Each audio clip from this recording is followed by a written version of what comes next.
Hello everyone. In this video we'll go over what makes a successful room scan so that you can take your ProctorTrack exam without any issues. We have a few examples of what you should avoid in your room scans and testing environment, and then we have a brief tutorial over how to take a successful room scan. The first thing you should consider for your exam is your testing location. Avoid taking your exam in a public setting or somewhere with lots of people.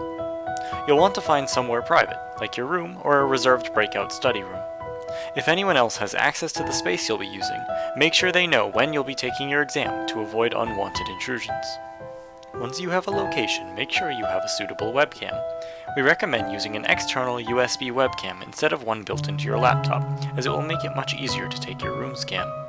If you don't have access to an external webcam, make sure you have something like a mirror that enables you to get a comprehensive view of your room, including your computer. You shouldn't need a particularly long cable, so whatever is built into your webcam should work.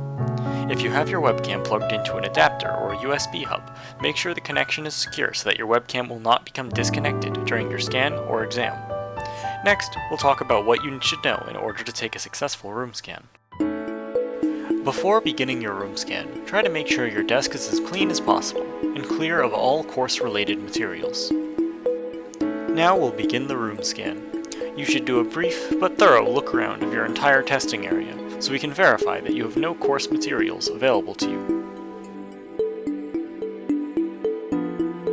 Be sure to get a clear showing of your desk or workspace, as this is the most important area we need to see in your room scan. Now you'll set up your webcam so you can take the exam.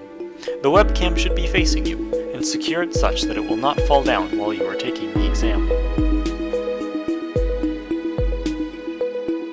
Make sure the webcam can see your face. If you have any scratch paper, you should show both sides of it to the camera at the end of your scan so we can verify that no course information is written on it.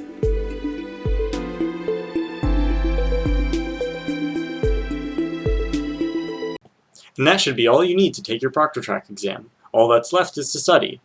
Also, be sure to be on the lookout for announcements by your instructor with additional instructions. Good luck!